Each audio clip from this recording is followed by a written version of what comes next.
Guys movie की starting में हमको सेन नाम का लड़का दिखाया जाता है और ये लड़का एक आईटी इंजीनियर है। इसे हमेशा ओवर टाइम काम करना पड़ता है कंप्यूटर के बीच। बिगड़े बाल और एक सिंपल की शर्ट के साथ सेन एक सेल्स कंपनी में काम करता है और इसीलिए उसे अपनी कंपनी के प्राइमरी कामों से कुछ भी लेना देना नहीं होता। लेकिन सैलरी उसे फ्री में तो मिलने वाली थी नहीं और इसीलिए उसे कंपनी के छोटे मोटे काम के लिए यूज़ किया जाता है। कंपनी का एक हार्ड वर्किंग स्टाफ होने के बावजूद लेकिन उसको कोई भी नहीं जानता और लोग इसकी मदद भी ले लेते हैं और उनको इसका नाम भी नहीं पता होता। 3 साल हो गए थे उसको इस कंपनी में काम करते हुए। यहाँ पर लोगों को उस पर भरोसा तो पूरा था, तभी सब लोग सारे काम उसे ही दे देते, लेकिन उसे याद कोई भी नहीं रखता। पर एक शख्स जो उसको हर एक बर्थडे के दिन उसे याद करता वो थे मोबाइल कंपनी वाले। फिर वो कहता है उसके जैसे लोगों के लिए इंटरनेट पे एक परफेक्ट टाइटल है, ह्यूमन टूल, जो कि हर शख्स को उसे तभी नजर आते हैं जब उसको काम होता है, बाकी उन्हें कोई नहीं जानता। और फिर अगले दिन कुछ स्पेशल होता है। जब वो ऑफिस में यूं ही सो रहा होता है तभी उसके पास एक बहुत ही सुंदर लड़की आती है। उसे सैन की मदद चाहिए थी क्योंकि गलती से कंप्यूटर उसे खराब हो गया था, इसीलिए सैन कंप्यूटर ठीक कर देता है। और वहाँ पर उसके सामने वो बिल्कुल प्रोफेशनली एक्ट कर रहा था क्योंकि अंदर ही अंदर उसकी खुशी 7वें आसमान पर थी। वहीं वो लड़की जिसका नाम जाओ था, उसे मदद के लिए वो शुक्रिया कहती है, वो भी उसके नाम के साथ। और ये सुन सैन हैरान हो जाता है, आखिर उसका नाम किसी को कैसे पता। लेकिन दरअसल जाओ का आज ऑफिस में पहला दिन था तो वो बहुत अलर्ट थी और आईडी कार्ड देख करके उसने उसका नाम ले लिया और यहाँ से उन दोनों की कहानी की शुरुआत हुई। और फिर अगले दिन से ही जाओ जैन पर नजर रखने लगा था और धीरे धीरे उसे जाओ के बारे में सब कुछ पता चल गया था कि वो ऑफिस में सबसे हार्ड वर्किंग इंसान है। और फिर वो एक दिन ऑफिस में स्टे करती और इसके अलावा उसे म्यूजिक बहुत पसंद है, वो भी ओल्ड सीरीज में सुनना। और साथ ही में वो सभी से बहुत प्यार से बात करती थी इंक्लूडिंग सैन के साथ और महीनों तक सब कुछ ठीक ही चल रहा था। एंड फिर एक दिन सैन को पता चलता कि वो उसके लिए नहीं बनी क्योंकि एक शाम घर लौटते वक्त जाओ को उनके बॉस के साथ देख लेता है। ये देख करके उसे दुख होता है पर ज्यादा नहीं क्योंकि अंदर ही अंदर वो जाओ से सच्चा प्यार करता था और सच्चे प्यार में ये मैटर करता है कि आप जिसे चाहते हो वो हमेशा खुश रहे। जाओ को खुश देख करके वो भी बहुत खुश था, लेकिन फिर उसे एक और सच का पता चलता है कि जाओ रियलिटी में खुश नहीं है, लेकिन बस वो सिर्फ अपने आंसू छुपाती है और जब कोई आसपास नहीं होता तो वो बहुत रोती है। और फिर कुछ दिन बाद उनका बॉस अनाउंस करता है कि कंपनी को लास्ट दिनों में बहुत प्रॉफिट हुआ है और इसीलिए वो लोग उसे सेलिब्रेट करने के लिए नॉर्दर्न यूरोप में एक देश फिनलैंड जाते हैं जो कि अरोरा लाइट्स के लिए बहुत फेमस है। और जाओ का सपना था अरोरा लाइट्स को अपनी आंखों से देखना, इसलिए वो बहुत खुश हो जाती है। एंड फिर पूरी टीम निकल पड़ती है यूरोप के लिए एंड वो सभी बहुत मजे करते हैं। एंड वही सैन सबकी फोटोज खींचता है और दूर से वो जाओ पे नजर भी रखे रहता था। और सभी लोग एक जगह जहाँ पर बाथिंग प्लेस था वहाँ पे सब लोग रिलैक्स कर रहे थे और गलती से सैन जाओ के पैर पे वो बर्थ मार कर देख लेता है और उसे बिना ये बात पता चले वो दूसरी तरफ आ जाता है जहाँ पर उसकी हार्ट बीट तेज हो चुकी थी।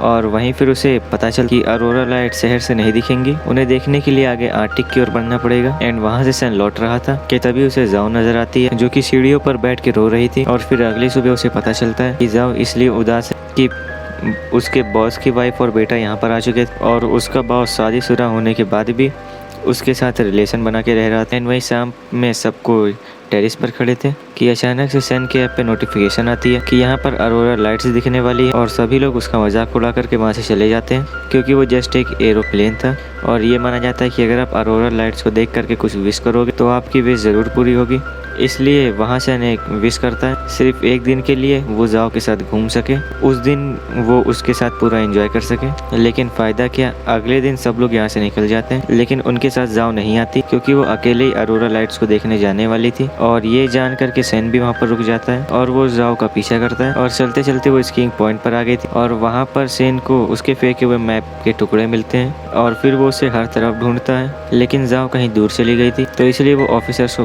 कांटेक्ट करता है। सभी लोगों के ढूंढने पर उसे जाओ की बॉडी मिलती है और उसने सुसाइड करने की कोशिश की थी और इसीलिए जाओ को तुरंत हॉस्पिटल लेकर के आया जाता है और डॉक्टर बताते हैं कि उसे क्या हुआ, इसको जानने के लिए हमको सीटी स्कैन करना होगा। और तभी जाओ को होश आ जाता है और इसके कुछ देर बाद डॉक्टर सैन को बता रहे थे ये एक रेयर कंडीशन है जिसे मैंने आज तक यंग लोगों पे कभी नहीं देखा, इसे टीजीए कहा जाता है। ऐसे ब्लू लगने की वजह से ह्यूमन कुछ वक्त की याददाश्त भूल जाता है और सिर्फ एक दिन के लिए। और आज के दिन जाओ को अपने पास्ट के कुछ साल याद नहीं होंगे और फिर अगले दिन उसे सब कुछ याद आ जाएगा और आज का सब कुछ वो भूल जाएगी। और कहीं ना कहीं सैन की विश पूरी हो गई और उसे मौका मिल गया जाओ के साथ पूरे दिन साथ रहने का। और फिर वो उसे लेकर के बाहर आ रहा था और जाओ उससे पूछती है तुम हो कौन, और वो शर्माते हुए कहता है तुम्हारा बॉयफ्रेंड। वो कहते हैं कि हमारी कोई पिक्चर दिखा और फिर सैन कह रहा था कि मुझे फोटोज लेना पसंद नहीं और इसीलिए हमारी कोई पिक्चर साथ में है ही नहीं। और फिर वो उसे ट्रिप के बारे में बता रहा था और वहाँ पर जाओ को यकीन नहीं होता कि उसका बॉयफ्रेंड ऐसा हो सकता है और इसलिए वो उसका फोन लेकर के उसकी मदर को कॉल करती है और वहाँ पर उसकी मदर बताती है कि तुमने ही तो बताया था कि तुम्हारी बॉयफ्रेंड को फोटोज लेना पसंद नहीं और तुमने आज तक मुझे मिलवाया भी नहीं उससे। और ये सुनकर के जाओ को कुछ यकीन हो रहा था। तभी सैन जाओ से एक और बात कहता है, तुम्हारे बैग पे तुम्हारा बर्थ मार्क है जिसे सैन ने सोना में देखा था। और ये सुनकर के जाओ पूछती है कि क्या हम लोग फिजिकली इंटीमेट हो चुके हैं, कि तुम ये सब जानते हो। वो कहता है नहीं बस मैंने देख लिया था। और फिर वो दोनों आगे बढ़ते हैं और सैन बहुत एक्साइटेड होता है जाओ के साथ घूमने के लिए और उसने तो मैप में हर एक जगह मार्क भी कर ली थी जहाँ वो साथ जाते हैं। लेकिन फिर पूरे रास्ते जाओ कंफ्यूज थी क्योंकि उसका मन मानने को तैयार ही नहीं होता कि उसका बॉयफ्रेंड सैन जैसा कोई हो सकता है। और वहीं सैन बच्चों जैसी हरकतें कर रहा था जिस पर जाओ कह रही थी कि शायद हम कपल हो, मुझे नहीं पता, लेकिन फिलहाल के लिए हमें अकेले रहकर ये बात माननी पड़ेगी कि तुम जैसा मेरा कोई बॉयफ्रेंड है। और सैन पूछता है मेरे जैसा मतलब, और वो कहता है कि पहले जब हम मिले थे तब तो तुम ऐसी नहीं थी। और वो वहाँ पर कहती शायद उस वक्त मैंने तुम्हारा दिल रखने के लिए तुमसे अच्छे से बात किया था। और इस बात से सैन का दिल टूट जाता है और वो बिना आगे पीछे देखे कार के सामने से आगे बढ़ रहा था और सामने उसका मैप जमीन में ही गिर जाता है और वो खुद आगे चला जाता है उदास होकर। उसे देख करके जाओ को बुरा लग रहा था कि उसने सैन का दिल दुखा दिया, लेकिन फिर वो दोबारा सामने आ जाता है ये बताने के लिए कि मुझे रेस्टोरेंट मिल गए तो चले। फिर वो वहाँ पर गुस्सा होकर के नहीं बल्कि रेस्टोरेंट ढूंढने के लिए गया था। वो दोनों वहाँ पर खाने मंगवाते हैं लेकिन बिल बहुत ही ज्यादा था। यहाँ पर टेंटेंट कह रहा था कि आप चाहे तो 30% डिस्काउंट करवा सकते हैं और आप दोनों को बस किस लेते हुए एक पिक्चर क्लिक करनी होगी। और जाओ का रिएक्शन देख सैन समझ गया था कि ये पॉसिबल नहीं है। और तभी वहाँ पर एक ओल्ड लेडी आती है और कहती है मैं किसी एक बंदे के साथ और हम दोनों को डिस्काउंट मिल जाएगा। लेकिन किस करने से पहले ही जाओ सैन को लेकर के बाहर आ जाती, जहाँ पर वो उससे कहती है कि कुछ पैसों के लिए मैं तुम्हें धोखा नहीं दे सकती। अच्छा चलो घूमते हैं, मैंने थोड़ा मैप देख लिया है। और वो दोनों फिर अपने ट्रिप को कंटिन्यू करते हैं और जहाँ पर कुछ देर बाद उन्हें एक सेंटा क्लॉज मिलते हैं और क्योंकि ये क्रिसमस का वक्त था और फिर सैन पोस्ट कार्ड में लिख करके सैन के लिए कुछ मांगता है और सैन वहाँ पर कुछ बच्चों को सेंटा क्लॉज वाली कैंडीज देता है और माना जाता है कि कैंडीज लेने से हर कोई खुश रहता है। जिस पर जाओ कहती कि वो बस एक झूठ है, तुम हर एक बात मान क्यों लेते हो। जैन कहता है कि सही कहा, ये भी एक बहुत अच्छा झूठ है और इसीलिए प्लीज ये किसी को बताना मत, शायद इस किसी के चेहरे पे खुशी आ जाए। और ये सुन करके जाओ भी एक कैंडी की पैकेट ले लेती है और फिर वो दोनों आगे बढ़ते हैं, जहाँ पर जाओ पूछती है कि तुम झूठ बोलने में माहिर हो और चलो पता लगाते कि तुमने और कितने झूठ बोले हैं। मेरी आंखों में देखो, इससे पता चल जाएगा कि तुम मुझे पसंद करते हो कि नहीं। और वहाँ पर उसकी आंखों में देख सैन को वो सारे लम्हे याद आ रहे थे जब वो दोनों साथ थे। और फिर जाओ उसकी बात मान जाती और फिर वो उससे पूछती कि मैं तुम्हारी पहली गर्लफ्रेंड हूँ ना, और वो कहता है हाँ। जिस पर जाओ पूछ लेती है कि बताओ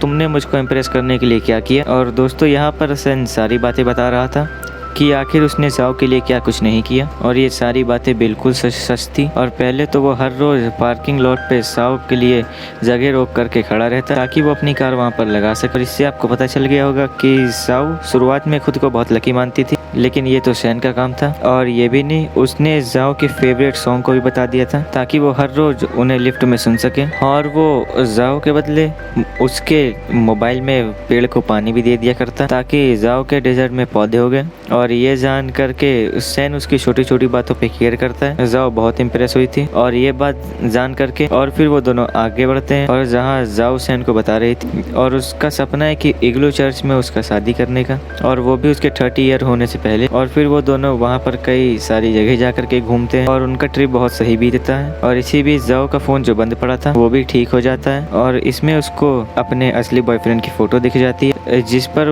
वो बोल रही थी कि ये बंदा IT डिपार्टमेंट वाला है। वहीं फिर वो दोनों एक कैफे पहुंचते हैं जहां पर सैन अरोरा लाइट्स के बारे में पूछ रहा था और आज के दिन अरोरा लाइट्स दिखने वाली नहीं थी और वैसे भी बाहर बर्फ का तूफान आ गया था।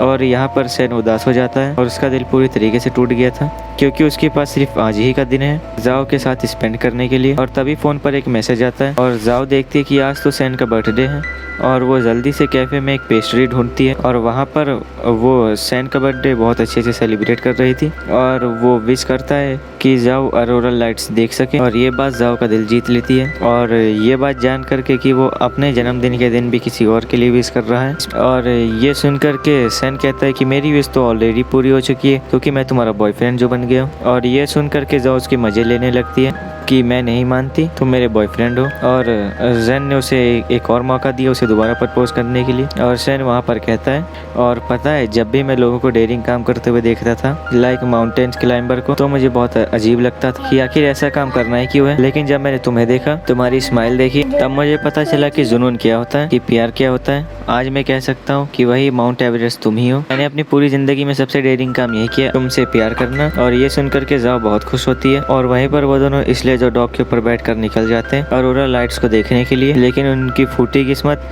डॉग्स उनके स्लेज को आधे रास्ते ही छोड़ करके निकल जाते हैं और ठंड में रात को वो दोनों फंस जाते हैं जिस रास्ते में भालू भी होते हैं। लेकिन आज तो इनका मरना तय है। टू द सरप्राइज तभी वहाँ पर सेंटा क्लॉस आ जाते हैं और उन दोनों को अपनी गाड़ी में बैठाल करके 100 लाइट्स तक ले जाते हैं, जहाँ पर उन्हें अरोरा लाइट्स दिखने के सिग्नल मिलते हैं। एंड आखिरकार जाओ का सपना पूरा हो गया था और उन्होंने इसे देखा। एंड वही फिर लौटते वक्त सैन साओ से कहता है, विल यू मैरी मी? और फिर वो रिप्लाई में यस करती है। और ये सुन करके सारे सेंटा क्लॉस बहुत खुश हो जाते हैं और फिर ये दोनों वापस लौट करके इग्लू वाले चर्च में जाते हैं और वहीं सैन साओ को रिंग पहनाता है और दोनों मजे मजे में शादी कर लेते हैं। ऑफ कोर्स ये शादी असली वाली नहीं थी, लेकिन इमोशन जरूर असली थे। सेंटा क्लॉस उन्हें एक सीडी प्लेयर देता और वही सीडी प्लेयर ये लोग गिफ्ट में ले लेते हैं, जो कि जो की फेवरेट थी और वो उसे न जाने कब से ढूंढ रही थी। और वहाँ से वो दोनों वापस अपने होटल आ जाते हैं। वहाँ पर जाओ से कहती कि तुमने पहले किस किया है, और वो दोनों वहाँ पे दोबारा किस करने जा रहे थे। तभी सैन रुक जाता है और तभी कहता है कि मैं ऐसा नहीं कर सकता। और वहाँ पर उसे सारे अपने पुराने ख्याल दिमाग में आ रहे थे और वो उसे सारा सच बता देता है कि वो उसका बॉयफ्रेंड नहीं है, वो तो बस उसे पसंद करता है और एक दिन साथ मजे करने के लिए उसने विश की थी, जो बात सच हो गई थी। और ये सुन करके जाओ कहती कि बैग पे बर्थ मार्क वाली बात तुम्हें कैसे पता चली? जिस पर सैन कहता है कि मेरी कोई इविल एक्सपेक्टेशन नहीं थी, बस गलती से मैंने उसे सोना में से देख लिया। और ये सुन करके वो उसे रूम से निकाल देती है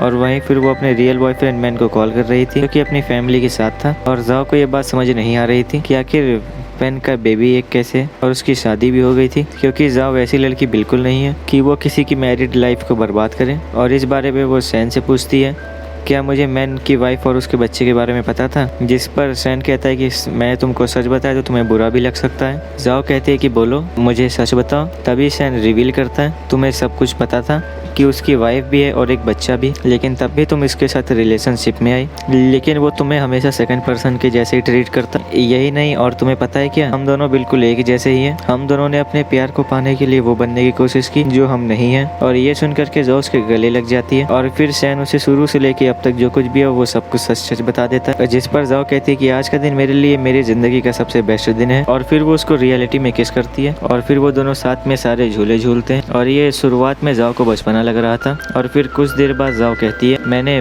बिन से ब्रेकअप कर लिया। जिस पर सैन कह रहा था कि कोई फायदा नहीं, कल के दिन तुम ये सब कुछ भूल जाओगी और फिर असली जिंदगी में तुम्हारे जैसे सुंदर लड़की, मेरे जैसा लड़का कभी साथ नहीं रह सकते, इसीलिए तुम सब कुछ भूल जाओगी। लेकिन जाओ इसका एक सोल्यूशन निकालती है और वो फोन निकाल करके एक वीडियो बनाती है, जहाँ वो खुद से कहती है कि जाओ तुम आज का वो सब कुछ कल भूल जाओगी, लेकिन तुम्हें एक बंदे को याद रखना होगा। इसे, ये बंदा भले ही हैंडसम नहीं है, लेकिन ये वो शख्स है जो तुम्हें इस दुनिया में सबसे ज्यादा प्यार करता है। और वो रोते हुए कहती है, इसीलिए प्लीज इसे कभी मत भूलना। एंड फिर वो वहीं पर सो जाती है और उसे वो ये बोल करके कि कल तुम्हें ये वीडियो दिखाना है ताकि वो दोनों दोबारा साथ हो सके। और फिर अगली सुबह जाओ की नींद खुलती है और वो पिछले दिन का सब कुछ भूल चुकी थी और वो होटल से चेकआउट करती है। और रिसेप्शनिस्ट से वो पूछ रही थी, मैं यहाँ पर कैसे आई, मैं यहाँ पर किसके साथ आई थी? रिसेप्शनिस्ट कहता है कि आपके एक दोस्त के साथ, लेकिन वहाँ पर आसपास कोई भी नहीं होता। इसीलिए जाओ वापस अपने देश लौट आती है, जहाँ पर वो अपने दोस्त से कुछ बातें डिस्कस कर रही थी। और वहाँ पर हम देख पाते हैं सैन ने अपना जॉब छोड़ दिया था। ये देख करके जाओ हैरान थी, लेकिन उसे सैन के साथ बिताए हुए पल याद नहीं होते। और फिर वो उसकी फ्रेंड वो सारी फोटोज देख रही थी फिनलैंड वाले, इसमें से एक वीडियो भी थी जहाँ पर जाओ किसी के साथ सेंटा क्लॉस वाली जगह पे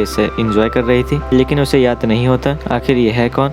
और वहीं पर बिन जाओ के पास आता है दोबारा उससे बात करने के लिए, लेकिन वो उससे बात नहीं करती क्योंकि उसे इतनी बात तो याद थी कि बिन ने फिनलैंड में कैसे उसकी इंसल्ट की। उसे वहीं छोड़ करके वो चला गया और वहाँ पर जाओ अपनी जॉब को भी छोड़ देती है। और वहीं फिर हमको दिखाया जाता है कि जाओ ने कैसे अपने फोन से उस वीडियो को डिलीट कर दिया था कि ताकि उसे कल के बारे में कुछ भी पता ना चले। और वो उन वीडियोस को रहने देता है जहाँ पर वो एंजॉय कर रही थी, ताकि जाओ उन पलों को कभी ना भूले कि जब वो स्माइल कर रही थी, क्योंकि उसकी स्माइल बहुत ही प्रीशियस है। असल में वो दोनों कभी साथ नहीं रह सकते। उन अरोरा लाइट्स को जाओ ने प्लेन से आते हुए और वहीं उसके पीछे सैन भी बैठा होता है, जहाँ पर दोनों हमेशा के लिए अलग हो गए थे। और गाइस ये मूवी यहीं पर एंड हो जाती है। Thank you for watching.